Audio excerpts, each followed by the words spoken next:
Hello and welcome to Thursday Live Lessons. Aloha everyone. My name is Aldrine Guerrero, joined by Mr. Aaron, the voice, Nakamura. What's up, Aaron? What's up? And by Mr. Kahai, the legend Fergan. Say what's up, Kahai. What's up? We are back from our little excursion. We had a lot of fun. Thank you so much to Brown County Ukulele Festival for having us, and for all the attendees out there. We had so much. We're going to be talking about it at length today. But welcome to Thursday Live Lessons. How this works is we get questions and we give answers. Yeah, right? That's basically we get questions, we give answers. So any questions that we get via email, via the website, or however you can get it over to us, I'll answer them as best as I can. And these two guys will chime in with with their 2 cents, and we'll try to come up with the best answer possible for you. We also do student reviews, so if you guys post a video over on UU Plus forums, we'll check it out and we'll review it and we'll give you some feedback over here on the show. If you want to do that but don't want it on the show, you can let us know as well. But if you don't, we're gonna definitely talk about it on the show. Okay, let's get started. Kahai, show or tell me the first question. So we just got a student review this week. Yes. So yes, we did. Yeah, we didn't really get any questions from. Who is this from? Wes, and he's in the chat actually. So. Oh, right now. So we did watch Wes's video. He did a song. What's the song called? It's like Red Dirt Girl. Yeah. Red Dirt Girl. So great job, by the way. So Wes, good job. Everyone give him a nice round of applause. Awesome. So Red Dirt Girl, good stuff. Just a few pointers, to kind of let you know. And he did mention his right hand, and he's trying to kind of twist it a little bit more. You've kind of still got this, you're not necessarily moving your forearm, but you got this kind of, which is good. It's a good thing. But what you're doing is kind of doing this strum right here, where you're like kind of bending your wrist up and then bending it down. It's more of a twist. So I always tell people this, if you want to look at your nails this way, okay, like you got some dirt on your nails or something, and then you turn it and you're looking at it the opposite way, as if you just came back from a nail salon. So from here to there, but because what you're doing is you're doing this to here, this to here. So and it's going to be kind of bad for your wrist in the long run. So you don't want to, you don't want to do that. It's kind of like waving, like waving high. It's not like this wave. It's more like this right here. So you want to show them this outside shot. I'm gonna do a so it's not regular wave, it's Miss America. That's what I want to do. So imagine Miss America. Yeah, or the Queen or whatever, the Queen. Not necessarily like, hey, what's up, Kahai, or bye bye everyone, or what's up guys, like it's not like a YouTube whatever thing, So it's not this, it's the Queen. It's Miss America. So this twist right here is what you want to do. So imagine that twist. You just kind of point to yourself and then point down to the ground. If the way you're doing it is you're kind of pointing up here and then down here like that. So it's not necessarily pointing to yourself. You point to yourself and then point down to the ground like this. And that's how you get that twist, right? So you can kind of point to yourself this way, but it hurts. Yeah, my wrist can only twist this way. Like it's not even a twist, it's like bend. Bending your wrist up, then bending it down. So it's more of a twist of a wrist bend. So this is kind of how you're strumming. And you're strumming with all fingers too. So what you want is to, look at your nails here and then go down. Miss America. Although that's really exaggerated. Yeah. This right here is exaggeration. But I'm just kind of talking about, just twisting the motion. You want it to be Miss America. That's how I'm like, give me the outside shot, guy. It's this right here. So it's Miss America, not hey guys, what's up? Like, comment, subscribe, or what? It's this. It's this, not this. All right. So that's like the number one comment that I have, and all three of us kind of noticed. Another thing is on your left hand, you don't want to be doing chords that'll take out some of your fingers. And the example of that is your G chord that you're using. I know you might be using it for a specific reason, but I was kind of waiting to see what the reason was. Maybe you're gonna like hit something with your middle finger, but you're playing the G chord with your pointer finger barring the C, E, and A strings, and then your ring finger here on the E string 3rd fret. and you're kind of curling your middle finger. We were also kind of unsure, like, oh, does he have an injury in his middle finger or something? That's why he doesn't want to use it. So but we saw if that's the case, then that's fine. But that's fine. But if what you want to do is you don't want to take out this finger, because when you use your pointer and your ring finger, not only are you kind of bunching up your fingers here like this, and it's kind of causing a unneeded tension on your palm because you're closing it this way. Yeah. So when you're kind of like pinching it together, you get this weird thing on your palm. You don't really necessarily want to do that, because if you're using 3 fingers to do that, your palm's a little bit more open. Okay, because this is what it looks like, and then this is what it looks like. So it kind of opens it up a little bit. And the reason why I say it's kind of taking out your middle finger, because it's up here not really doing anything. Unless you're playing the G string from up there, it doesn't really do nothing, because if you're gonna use it on the A string 3rd fret, it's like you have to either swing your wrist this way to kind of get it under there. It's just not efficient, okay?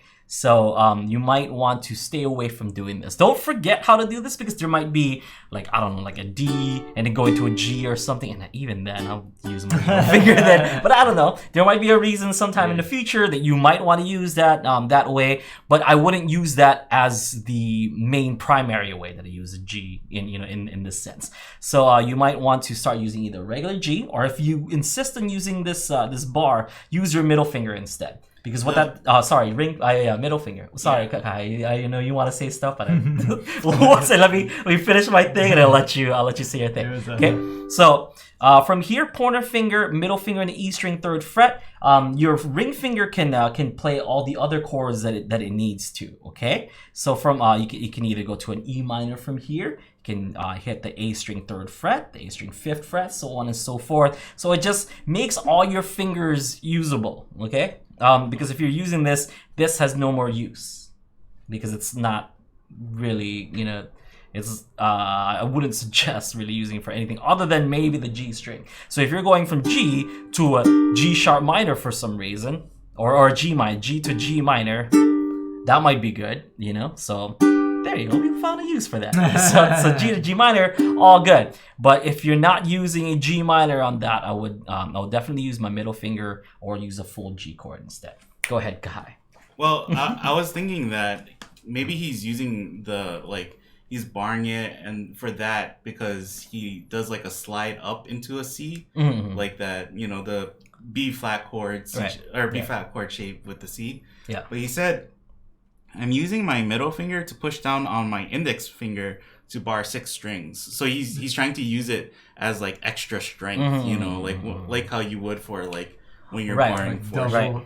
But but the thing is, he's kind of pushing with the tip of his middle finger to make sure. Okay, so in that case, here's my suggestion to you, because if you use these 2 fingers right here, that should be enough pressure. You can support your pointer finger without putting your middle finger on top of it. Okay, so because by using 1 finger, it should be there. But if you don't have enough strength, using 2 fingers gets a little bit more of that surface area here. You're able to push it down even harder, because you don't need to fully pinch that chord in order to get that. We kind of showed this as an example. If you hold your ukulele this way, your forearm should push it forward, pointer finger on top of it. That should be enough pressure. Okay, to just kind of hold it in place. Yeah. I'm not even pressing it from the back here. Yeah, and even for him with an 8-string ukulele, it's the same. Yeah, it should be. It should be even easier, I think, on the 8th string, because it's so close together that like just a little bit of pressure should be enough.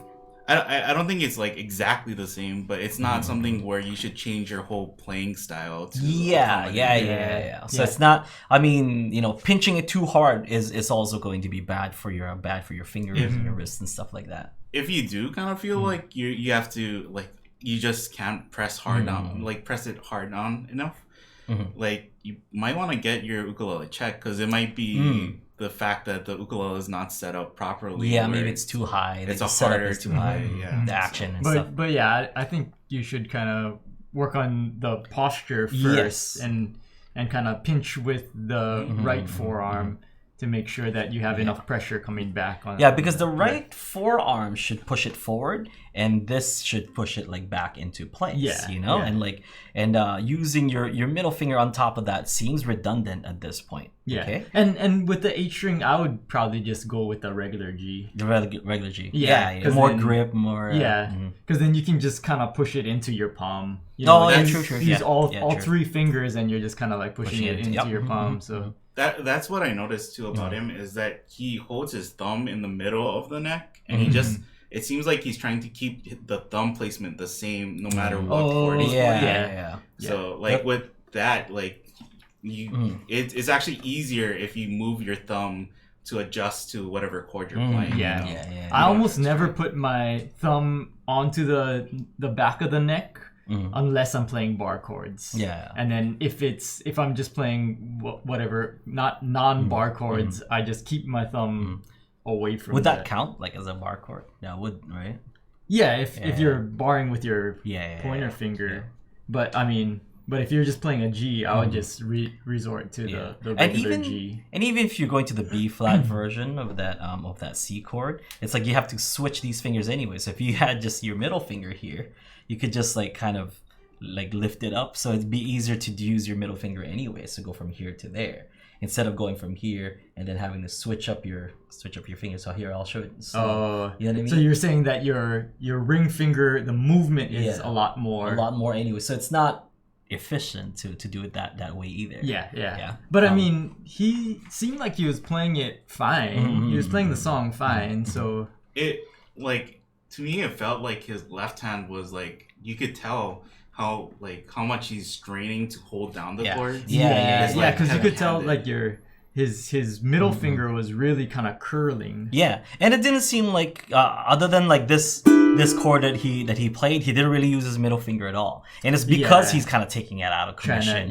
Trying to get that chord down. Yeah. And it's we notice these things. Like we see them, and we want to just make sure that you know. So you don't necessarily have to take any advice. You can just like play it regularly. If it feels good to you, let's just play it that way. I mean, really the only major thing that you should change is this thing right here, because that will definitely give you some problems with your wrist later on. But this, it's one of those nitpicky things, because we said something about the right hand, now we gotta say something about the left hand. It's one of those things you can choose to take it if you don't want to, but definitely take this advice right here with this kind of string. Yeah, just kind of imagine like you have a weight. Maybe, like we always say, like a shaker or pill bottle. Just have it like really relaxed in your right hand, and then imagine that you're just feeling the weight of the object in your hand, and you're like lifting it up and letting it fall. That should be kind of the motion that you're going for, instead of like pushing it down and pulling it up. It's more just like feeling the weight of it and letting it picking it up and letting it fall naturally. And that should kind of give you an idea of how your hand should be moving.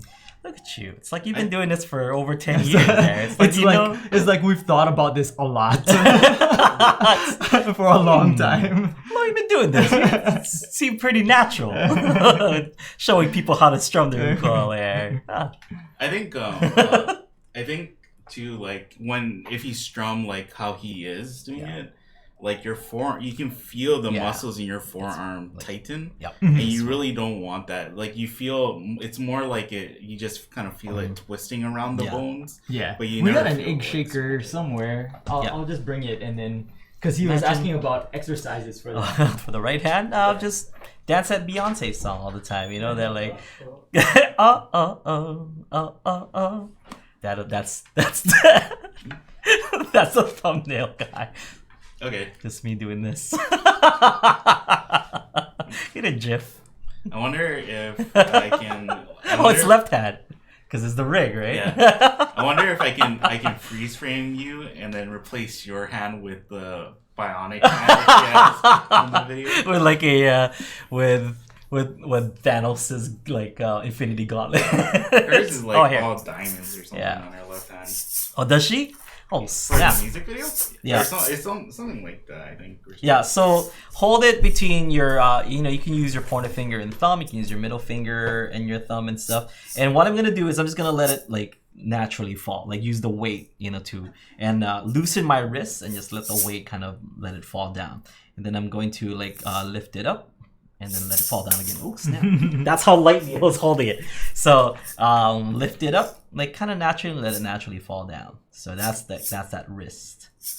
So if I'm gonna do this, Yeah, and it should have that sound too. because if I did this, It's not like it's like yeah, it's like right there. yeah. Yeah, like the weight of the beads are kind of like Yeah. naturally Going down. Yeah, and it's not like you know Yeah, you're not going. You know, it's like it's just like a That's kind of why Yeah. like a very lazy Yeah. And it's, I mean, when you strum, it shouldn't be straight anyway. It shouldn't be like 1 and 2 and 3 Yeah, and yeah. 4. Although and, I mean, 1 and 2. It's got to have a little bit of swing to it. That- You know? Yeah. Although the song that he was playing was kind of like a little That's funkish, kinda, you know. that's kind of what like we find though is like people who don't learn to that light is Over freaking out. there. Oh, hey. Probably like the plug is not. We're like in that room in Saw. Like when people like learn to strum by just turning their hand side to side, like I think we do find that they have a harder time. Like they're like, what do you mean by like swing the rhythm? Yeah. It's like because if you learn to twist your wrist instead, Yeah. you kind of do have a natural swing. natural swing instead of Yeah. like using this kind of like up down. It's not like a handshake, you know. It's more like a handshake motion. I'm trying to come up with as much like visuals as I can. It's not a handshake. It's like the twisting the doorknob. It's that. Yeah. It's not this. It's this. Yeah. But yeah, I mean, just Yeah. And for exercise, don't overthink it. Yeah, too. don't- It's don't- like don't. yeah. I think for exercises too, is just doing that basic like doing 4s and then doing 8s, right? And then doing what is it, 16ths? Yeah. So 1, 2, 3, 4. Then 1 and 2 and 3 and 4. Yeah. All good stuff. And you can do that without a ukulele too. Like Yeah. you just do the motion. Yeah, yeah.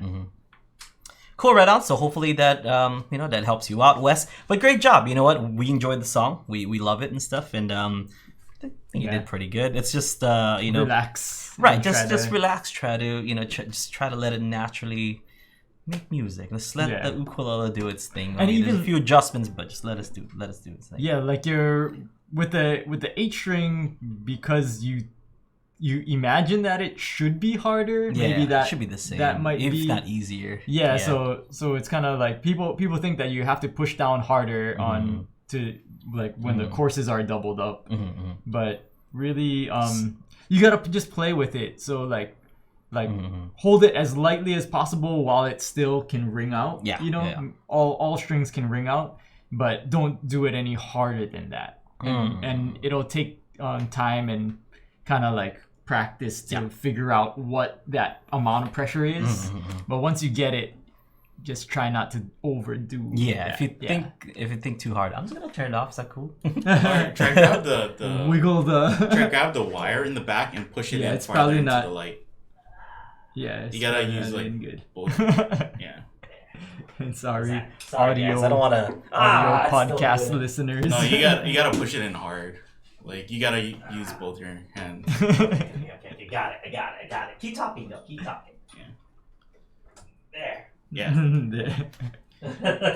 Something else too that like I was saying with his thumb, like even when he's going up here, like really high in the fret, you can see so he he's like- keeps his thumb back. Yeah. He has his thumb in a. You can move your thumb. Yeah, so feel free to reposition your thumb in any way that you. I think the thumb position only really goes like 2 frets over. If it's like the 3 frets is a little too high. Yeah, just already. move Yeah, everything. 2 frets is fine. Yeah. If because you're gonna hit this D and then you hit this G right here, so that's like that's like 5 frets up. So you might want to switch position. Like here, once I hit the G, which by the way, awesome. I saw that G that he hit. I'm like, nice, because that's not an easy G to hit. Okay, my thumb is here on the 4th or 5th fret. By the time I hit that G, Yeah. Here Instead of keeping it's on the 1st fret on the G, a regular G, you know, And then I can keep it on there for the C, but it's already kind of too much. So I would go from here, either the first fret or second fret, so that when I go to the C, I'm on the second fret instead. And then when I hit that D, I slide everything up, including my thumb. So my thumb is now on the 4th or 5th fret, and then I can just kind of lay down that ring finger to get that G chord. So my thumb is not down here. Yeah. And then I always use kind of like this part of my hand to support whenever I'm sliding, because that way the ukulele doesn't drop or slip away from you. The stuff because he's also standing. And you can still reposition your hand. So like I'll use this as kind of like a support slide. Yeah. I use my my pinky finger. Like I kind of like slide it on that and then on your pinky. Yeah. I mean sometimes I use this it's basically like here. Yeah, right here. Yeah. This part of my hand. I kind of feel like pinky finger. He might be doing the thumb thing because I think he wants to do like that slide, right? Like into the C and the other chords. But even for that, like you can actually do like an open strum, hammer on the chord in front of the whatever chord you're sliding into, and still slide into it. And I think like doing that kind of thing, it'll make your song sound more natural and less like I said, like it sounds heavy-handed. It sounds like you're struggling to play it. It doesn't sound like it's coming out naturally. Yeah. Okay, cool beans, man. So hopefully that helps. Thank you so much for that student review. If you guys wanted to want to do a student review, and you're a UU Plus member, make sure you post your videos on UU Plus, and we'll make sure to check it out, and we'll talk about it in the show. If you don't want, we can just give you some like a private message to let you know what we think. Also, we are live right now, so there's a live chat. If you guys want to ask us questions live, you can ask us anything. Just chat it out, type it in the chat and stuff, and we'll try to answer as best as we can. And so for those of you folks who watch us regularly, it's usually just focused on me. I'm usually the center of attention, but notice that Aaron is here too. And why is that, Aaron? Why are we sitting next to each other? Why am I sharing the spotlight? It's because I was supposed to write a song, but I didn't. I want to say it. Now, okay, our songs are supposed to be due today. So we do a songwriting challenge here on Thursday live lesson. But you know what? Everybody gets one. So Kahai has had his one. I have had my one where like I didn't write it, Yeah. And then now Aaron's using his one. So there's everybody gets one. So Aaron didn't write a song yet. I know it's cooking in his brain though. We don't want to rush the genius. It's like a genius kind of thing, right? It's just that like I did like. We had a busy couple weeks, man. Yeah, I didn't feel like I had enough time to really sit down and give it like an honest college goal. try. Yeah. So I rather not do it than like not like just phone it in. I don't want to just phone it in. That's true. Yeah.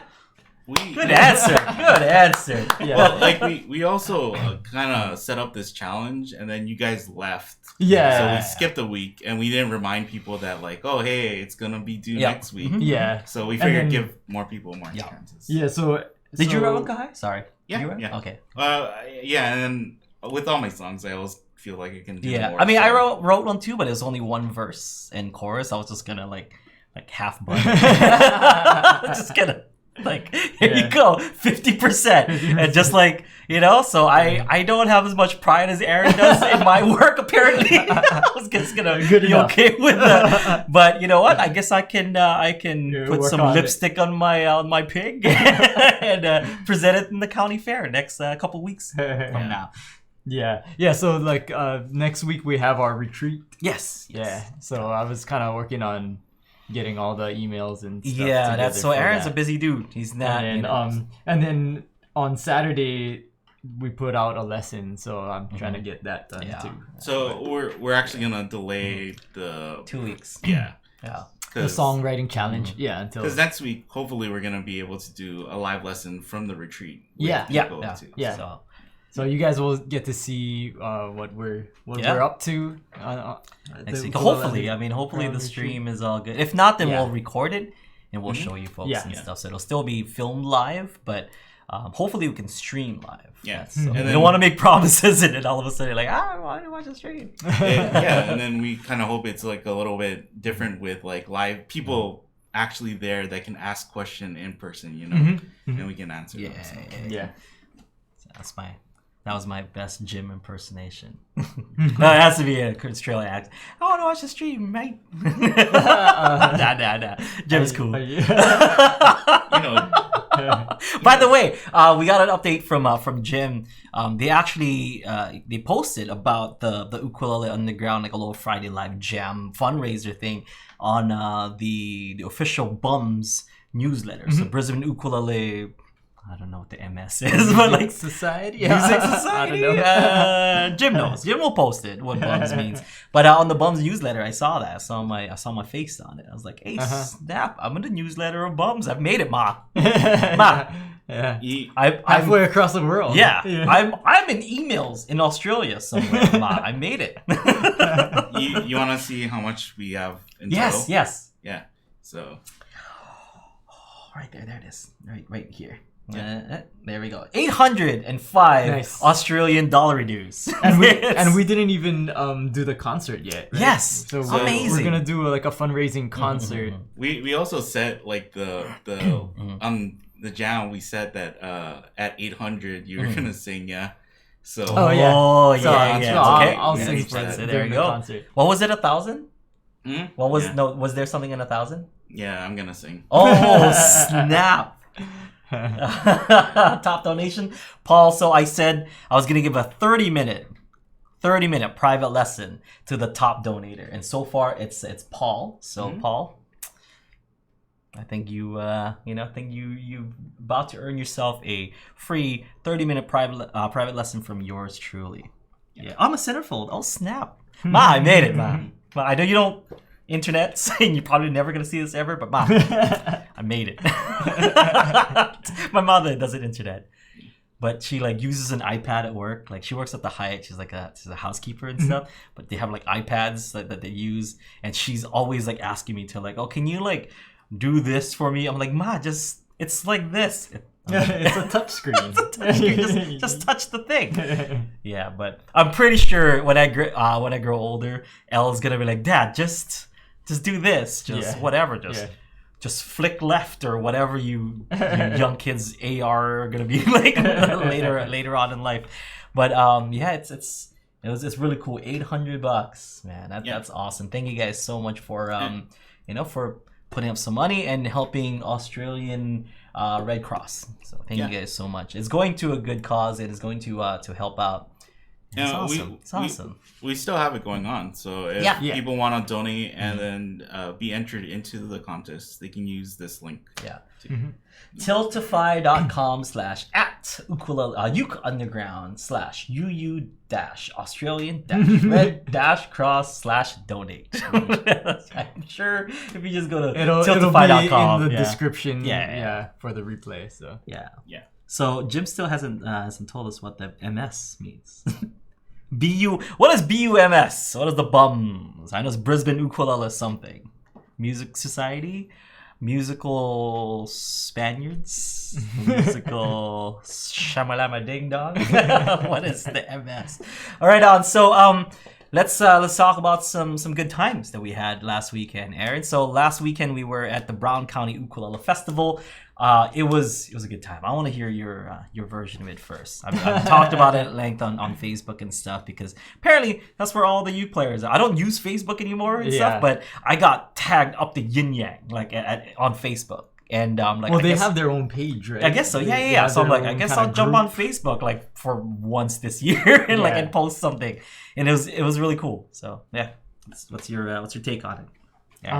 It was just fun. Musician Society. That's the MS. Musician Society. Brisbane Ukulele Musician Society. Yeah. So it was good fun. He said not just a mob of bums. Yeah. So what'd you like about it? What was your highlights? I just like the whole vibe of it. Like so Mike Hader is the one that puts it on. He's the owner of Mainland Ukuleles and out of Indiana. And he puts on the Ukulele World Congress every year during the summertime in the middle of Indiana, and people just show up for it. And so he's created kind of like this little community that congregates in Indiana, and just everybody knows everybody else, and there's such a wide variety of the type of people that show up for this thing, and somehow all of them get along. Yeah. It's amazing. It's been going on for 12 years or something? Yeah. So like some of them, the only thing that they have in common is their love of ukulele, and just such different people, and they're like best friends. Like they would all like take bullets for each other if it came down to it. And so it's just amazing the vibe that you get when you're there. So it was held in this hotel room, the Brown County Inn, which is like 100-room hotel, and everyone in the hotel was part of the festival. You know, it was booked up solid. And pretty much everybody there was there for the festival, and so you're walking the halls of the hotel, and everybody is saying hi to everyone else, and saying, "Hey, you want to meet up later?" And it was just amazing, you know. It just the feeling of being there. If you ever get the chance to go out to the middle of nowhere in Indiana and experience one of Mike Cater's events, I mean, you should definitely go check it out. Yeah, it's just one of those things where it's like something pretty special. Yeah. You know? I mean, my take on it is that, like, you know, we go to a bunch of festivals and stuff. We don't go to too much festivals now, but and we've been to a lot of them. And they're all awesome. They're all great. They all have their own vibe and stuff. But what I liked about that particular one was it felt like the Ukulele Underground forums, but like, but just like in real life. It's like the real life version of the early days of Ukulele Underground forums. Like that's what it felt like to me. There is like, you know, there's a general discussion. There's like the uke talk, people doing uke talk. There's like people talking about building stuff. People like showing off their ukuleles and whatnot. There's like a ukulele marketplace. Like some lady was like selling off her like koalana or like her and jam. People just jamming. Yeah, people just jamming. So that's my take on it. It felt like a live Ukulele Underground forums, like circa 2010 kind of Ukulele Underground forums. And it was so good. And then like it's nice to see like the Ukulele Underground family, new and old. You know, like the old Ukulele Underground family, they used to be on the Ukulele Underground forums every day, like 24 hours. So it seemed like sometimes those people are there all day.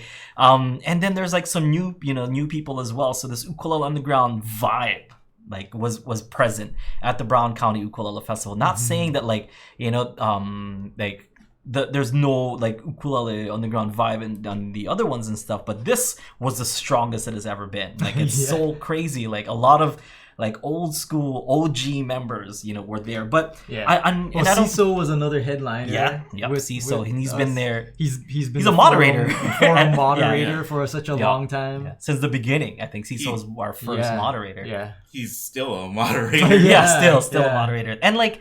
And that's not knocking on any like new members coming in. Like we had Ken Sikora, you know, he's the guy who dressed up as Aldrine Guerrero during the Halloween thing, you know. So you know, Ken, and I introduced Ken to all because he's like, oh, I don't really know anyone and stuff. I'm like, don't worry about it, and I introduced him to everybody. And then now like, and I was hanging out after the after hours of the show. I was hanging out. I went up to Ciso guys' room, and there was Ken. I was like, right on, man, you know, like because it's like such a family vibe that like they're just like, I don't care if I just met you, we have, you know, we're jamming up in our room and stuff, and we got like, and Tim Sturlong had this fancy schmancy like beer tapper like thing that he had for beer. Yeah, so it's like he went, you know, it was crazy. It was just so much fun, and the vibe was so unique and reminiscent of like early Ukulele Underground and it just Ukulele Underground in general. So that's kind of what made it special for us, and it reminded us that like you know what the original vibe of Ukulele Underground like used to be, and not saying that it's like super different now, but it kind of is, you know, because and it's just because of sheer numbers. There's just so much members, you know, like on the forum nowadays and stuff. But like back then we had, I don't know, I remember like Ryan was saying like, we started this in November or something of 2007. So we started in November, and he's like, by the new year I want like 50 members. So we got like 200 members in like the first couple months and stuff. But it's like it's that original 50 to 200 people, like everyone knew like everybody, like because it was so small. But now it's like it's a lot different, a lot bigger, and we love how, you know, what it's become and stuff. But really, like that those early years of everyone kind of knowing each other, that's kind of what it felt like, because everywhere we went it was like someone that we knew. And of course there are a lot of new people that we met as well, but it was kind of like we were old friends, and it was really special. It was a very Ukulele Underground vibe to it, because we did San Francisco Ukulele Festival, and you know, I saw some UU members there, and so a lot of UU Plus members. Some of you guys are on the chat right now. But it was, you know, it was like Cynthia's thing, a lot of Cynthia's like students and stuff, which is cool. You know, we dig every ukulele student from all over the place and stuff. But really, like those guys that were, you know, that were there since 2010, since 2007, even, you know, like even further than that. I just want to say 10 because it's a nice round number, but 2007, it's just like, that reminds us of like what is really special about Ukulele Underground, and it's this family, you know, like it's just friends and family from all over the place.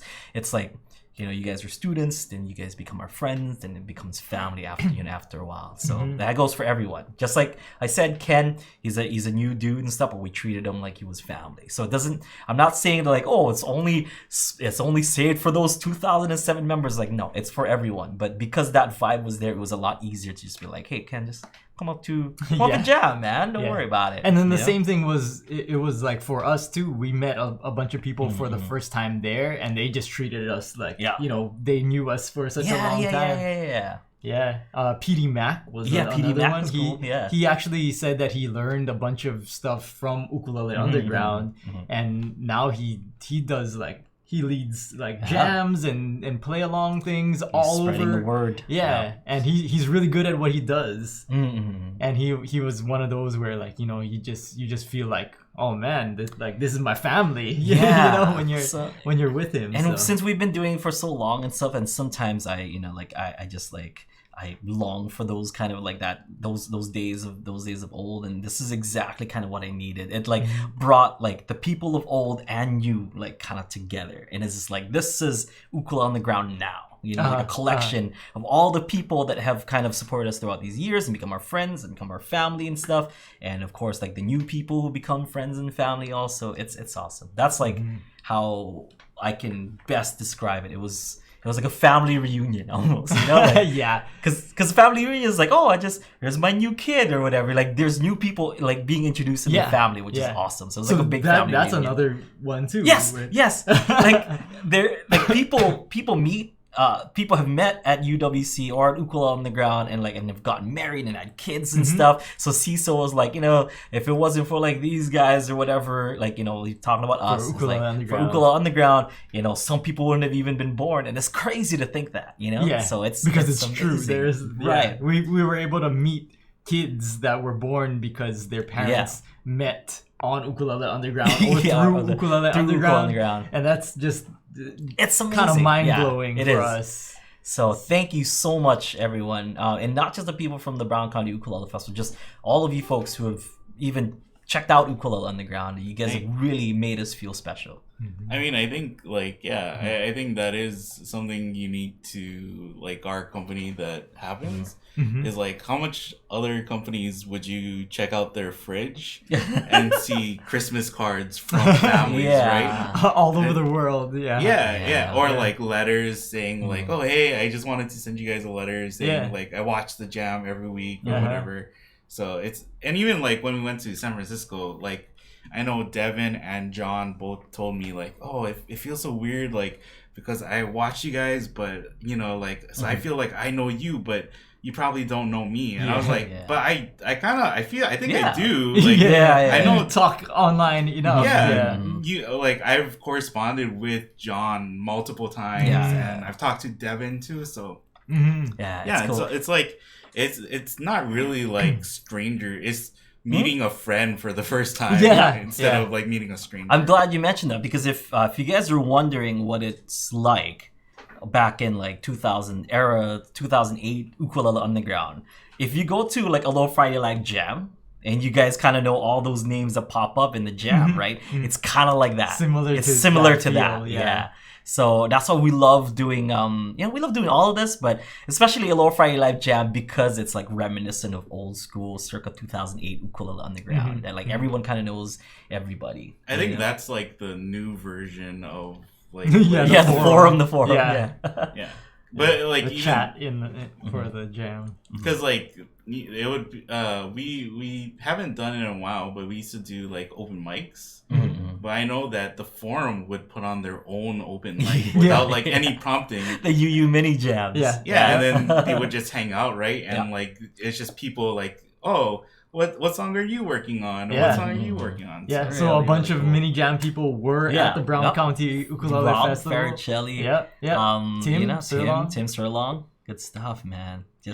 And I think my heart is so full, Suki from this was weekend, those, man. right? My heart is super full, and I'm very, very happy. I think that's like one of my favorite parts too about like when we went to San Francisco is like, you know, like multiple people came up to us and they're like, oh, hey, we watched the jam and stuff. And then we were talking with them and more people came up.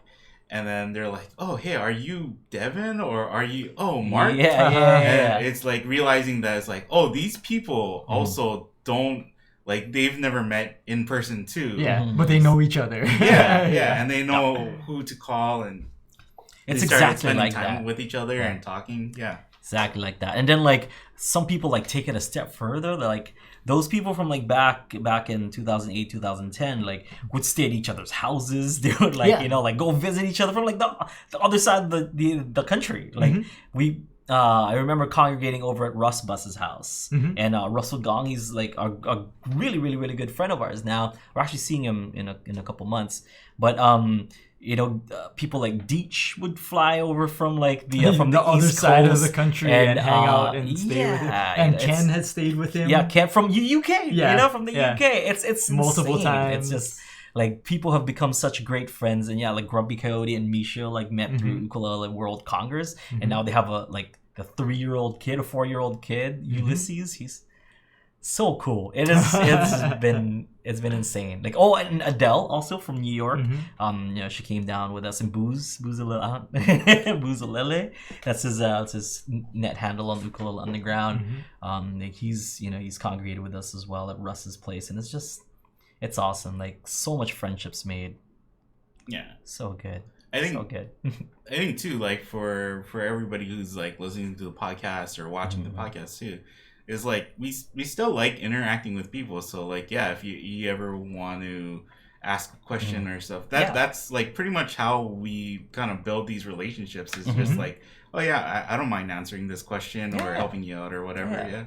So please feel free. And I like that we do Aloha Friday Live Jams because we make ourselves available to to these people, and because we do want to hang out with you guys and stuff. It's kind of like our way to hang out for an hour with everyone that chooses to show up and stuff. And that's why it's very informal, like the way we do Aloha Friday Live Jams. Like, yeah, sure, we'll jam some songs and stuff, but it's just like, haha, Kahai, say this or sing that song or whatever. We just have fun because like we want to just hang out with you guys. That's what it's like to to just, if you guys were ever in town on Kauai and stuff, it's like we want to hang out with you. We want to just like go grab some food, grab some local food, bring our ukuleles with us and jam and stuff. And that's what it's like. So the kind of vibe we want to create with Aloha Friday Live Jam. Yeah, and it's like, we have created, I should say. Or it's like coming as close as we can through the internet of like playing with your friends live. But then like, I think the reunion, and we're gonna try and do the same thing where it is actually in person, and you're just, if you're coming to the reunion, you're just hanging out with us. And that's, like, there's no barrier instead of like a screen or whatever. We're just gonna hang out. And play. That's kind of the point to creating this. And I'm gonna have to strive. Like, I know I'm not gonna be, but I'm gonna have to strive to be more like Mike Hader in the way that he coordinated his festival with us, like, because Brown County Ukulele Festival was 250 attendees. They capped it at 250, and I'm sure a lot more would have shown up if if the place could have sustained it, but I think that was it had to do with like fire codes for the building or something. But I'm sure a lot more people would have shown up. But like our retreat is only going to be like 20 people, and I'm probably still going to be super stressed out trying to make sure that everything 20 works. people are happy. Goes smoothly. But Mike, just the way that he runs he was things, so chill about it. Yeah, he was so chill, and he was confident in his staff, and he let everybody do exactly what they wanted to do and needed to get done. And in turn, that made us as like artists feel relaxed. Yeah. And we I mean, that was probably the most relaxed that I've ever seen you play Yes. on stage for a festival. Yeah. Yeah. And the thing is, I don't know if you noticed, but like the first day we were there, I was trying to like get into like Aldrine Guerrero in a festival mode, because I was like, hey, so workshops are tomorrow. I mean, I don't know if you noticed. I was like trying to ask, like, how long is our set? How's it? Like, I had all these questions, and then Mike is just play however long you want, man. And it's like, I think it's on Saturday, but don't worry about it. It's like, should I worry about it? Dude, can I have a whiteboard? Like, I was just running around, like, and I was super stressed out about stuff. But every time I talked to Mike, he always kind of made me feel better about it. It was just like, just don't worry, dude. And I was like, maybe I should just enjoy myself and hang out. And I did, and I kind of loosened up, and it was great. Yeah. So it was magical. It was very, very, very magical. If I can't suggest that festival enough to all of you folks. If you get a chance to go and hang out. Yeah, I was kind of hoping Ken would show up, because Ken was there at the festival. Oh yeah. Yeah. He's usually here on Thursday live lessons and stuff. But I was kind of hoping he would show up. But it's cool. But yeah, it was a blast. It was really fun. It's like from a perspective of someone like new to ukulele on the ground, like joining in on all this madness and stuff. So I really wanted to hear what his thoughts were. But it's nice, like, seeing all the pictures from Facebook and stuff and seeing Ken in it. I'm like, that's what it's about, man. It's so cool. Yeah. Like, the family is so welcoming. It's awesome. And also, I guess that, like, just his overall like attitude and Mike. His calmness kind of bled over into that, like. So we felt really relaxed and kind of confident in what we were able to bring, and it seemed like everyone else there was really relaxed and totally, like, they felt like nobody was judging them. So like everybody was walking around with whatever they felt like wearing. And so there was like a ton of like super loud aloha shirts, because people like just felt like that's what their personality wanted to shine through. There were people in onesies. more than a handful of onesies at any given moment. Two more than I usually see. Like the kid from Christmas Story. A pink bunny onesie. Brenna had like a onesie for every day that we were there. She had like a tie-dye onesie. She had so much onesies. It's awesome. And so it was just it was amazing, because people like, you could walk around pretty much wearing anything and nobody questioned it. It's like, you do you. That was just kind of the sentiment of the whole festival. Accepting. Yeah. So anybody could kind of go up and do their open mic or play, like, right in the lounge, right in front of the restaurant and bar. There are some couches set up. Yeah. And I swear there were people there the entire day, on both days. Just sitting on that couch. Just sitting. Yeah, sitting and looking at their books and playing music together. And I don't think they ever took a break. I don't think the couches were ever empty. Yeah, that's all I'm gonna say. People kind of changed, but there was always people there. Somebody always jamming. So it's like, people always there. And the weird one was the pool. There was like people always at the pool jamming. Yeah, like poolside, and there's like kind of tables away from the festival, because it's in a totally different like building. But people were there. People was like sitting on tables and jamming and stuff. And I was like walking around 2 in the morning or something, 3 in the morning, and they were still jamming. I was like, this is insane. This is insane. That's like the thing that I noticed, like, with Denver and San Francisco, is like, I think, like, there's workshops and there's like, the concert is this day and everything. But I think like the thing that probably like your best memories, or like other people's best memories, is like the off time, like just when they're hanging out, or like they meet somebody and they're like, "Oh, hey, you like this too? Oh, yeah, that's really cool. Let's play together." Or whatever. That's exactly what Ukulele World Congress is, because it's like there's no workshops, there's no like musicians. I mean, there's musicians everywhere, but then there's no like set like a featured featured artist. Like there's really nothing. Like there's just one big open mic. That's all that there is at the Ukulele World Congress. So it's like it really is about the hanging out and making friends and jamming with like like-minded people. It's like a big jam sesh. It's awesome. So we gotta make it there one day. We gotta make it there one day. Now I'm going to make it a goal to go to WC. At first I was like maybe, but now it's like I gotta go. And I think like, you know, when you meet somebody at these things, like both of you have the common ground of like ukulele, but it doesn't have to like stop there. And that's where like people really build their friendships. Like when we were hanging out in San Francisco, like we went and ate lunch, and then we just like when we were eating lunch, we weren't like, oh, so this is how you play this chord. We didn't talk about ukulele. We talked like I know Kawai and Mark and Priya, they were asking us questions like, oh, so what's Kawhi like? Oh, what do you like doing there? And like we were all like kind of, it was just like we don't mind talking about ukulele, but then it does like just get into other things, and then it's super easy.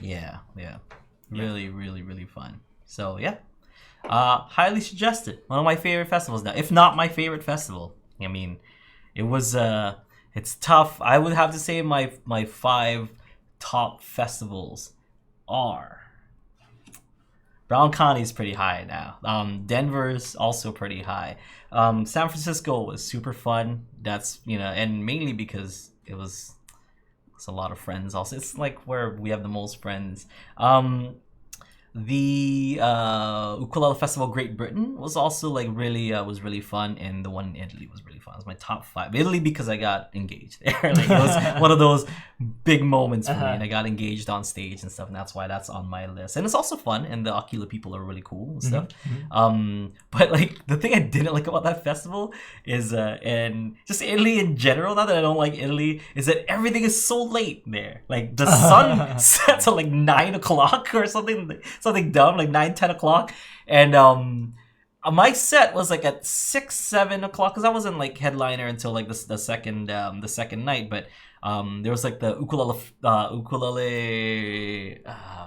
orchestra of Great Britain, like they were headlining the first night, and it's like ran till like 11 o'clock. I'm like, this is insane. Like I can't believe we're still out here, and that's how it is. Like people don't eat dinner there until like 8 and 9 o'clock. It's just one of those things. But I'm from Kauai. I'm like an old man that wants to go to sleep at 10. So, but other than that, that's like my top 5 so far. It's like not saying that all the others and stuff are not as good, but definitely those are special to me. And I think encouraging people to go to a festival, if you see one close to you and you're not like, well, I don't know, but nobody I know is gonna be there. It's like, you can probably still go and still have fun. Like there are festivals pretty much everywhere around the country and major cities around the world. So if you're close to one, just go check it out. It's like I haven't heard of anybody so far being like, oh, I went to a festival and the people there were so mean to me or anything. It's like, no, it kind of comes with the territory. Like ukulele, you're not taking yourself that seriously. No. All right. So, is there any other thing that we want? So I actually brought back some a pretty cool souvenir from Brown County Ukulele Festival. I didn't bring it with me. I should have brought some, but I'm gonna give some away. There is a sticker that I got from Mike Hader. I remember a while back in one of the Halloween episodes of Aloha Friday Live Jams, I dressed up as Bob from Bob's Burgers. I had the apron and stuff, and I had the mustache and whatnot. I also did Aloha Friday Live Jam in some Louise ears. So there's a sticker that JS drew and Mike Hader printed out of me in the Bob's Burgers costume with the Louise ears that Susan Dicey, or Suki, made for me. So I am going to be giving away a few of those stickers because he gave me a bunch of them. I'm gonna give away a few of those stickers maybe tomorrow at the Little Friday Live Jam. So watch the jam tomorrow. I'm gonna be giving away some special stickers. Maybe we could also give it away to whoever writes a song. Right? Yeah. Oh, that's true. Yeah. So we'll give one away for the song, and maybe we'll do a sticker pack for another incentive for the donation thing. Yeah. Yeah. Or maybe we'll just all the people who donated, we'll just put into a drawing, a drawing, and we'll, random drawing. Give them some stickers. You wanna show the board for the challenge again, just to remind everybody? Yeah, so I know. All right. So this is what you need for the songwriting challenge. It needs to be in the key of F and or D minor. Okay, so it's basically the same because D minor and F are related to each other. So they're the minor and major relatives. So F, it's minor relative. F, minor relative is D minor. And D minor's major relative is F. So they share the same notes in the scale. Yeah, okay? and it should include the chords. Yeah, it should include the chords F and D minor. And D minor. That's it. So just if you have F and D minor in your song, that's really all you need to do, and just write it in the key of F or D minor. If it can just be F and D minor, that's all good. Or just F or just D minor. Okay, that's the only requirement to this songwriting challenge. The bonuses, some fun ones. Put a chord that's not in the key. Baby Yoda sipping soup, so make a reference to Baby Yoda sipping some soup. Mandalorian. Add a slide or a bounce to the song, so slide some chords in there or kind of bounce the groove and stuff. That's what Ritesh asked. He asked what's a bounce, but I think when we wrote this challenge, Renee said that meaning a bounce by sliding into a chord, using a slide to get into a chord or out of a chord. But I mean, just if you feel like the song bounces, that's good enough. I'm good with that. Yeah, I'm good. I'm not like a harsh judge or whatever, as long as you don't judge me that hard when I show my song. But also every note / chord in the scale. So that's a fun one. Yeah. Yeah. And it's due instead of January 30, which is today. We're going to extend it 2 more weeks, and that's going to be what, Kahai? The 13th, I think. The 13th of February. February. Yeah. So the 13th of February is going to be the new. It's gonna be the due date for everybody, or should we do theirs a week after? It's a lot of time. Yeah. We can do it on the 13th, I think. Yeah, and we'll be giving away some stuff for some of the people that write songs. So if you write a song with those under those parameters, put it into the live lesson challenge, songwriting challenge mega thread. Post it there, and we'll count it in, and we'll pick a winner, and we'll give them some stuff. I as also usual. I'll also post maybe something in the thread or something in the show notes too. The fact that we make it like F or D minor and we make it so open. I think that's we do it to make it easy. But in case people are like, oh, I don't know how to come up with a chord progression or stuff like that. I used a couple of sites to randomly generate chord progressions. You can just use that. Okay. Yeah, that or consult your handy dandy wheel of circle of fifths wheel, so you can use that also. If if you go put F, I guess, in the thing, it'll show all around it. And there's a video of how to use that that wheel to kind of come up with the chords and the chord families on a. I think. Yeah, and I think certain scale or key. At least for me, the hardest part is always starting to write a song, and then once you get going, it kind of all just snowballs into you can even people who want to try it.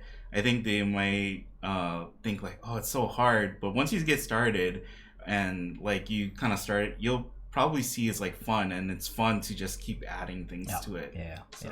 So good stuff. We'll see you guys we'll see you folks next week. If we tomorrow. can, or tomorrow. Yeah, tomorrow. See you guys tomorrow for the Little Friday Live Jams. After that, if we can stream, we'll see you guys next week for a live from the Ukulele on the Ground retreats, which is gonna be off the hook. It's gonna be awesome.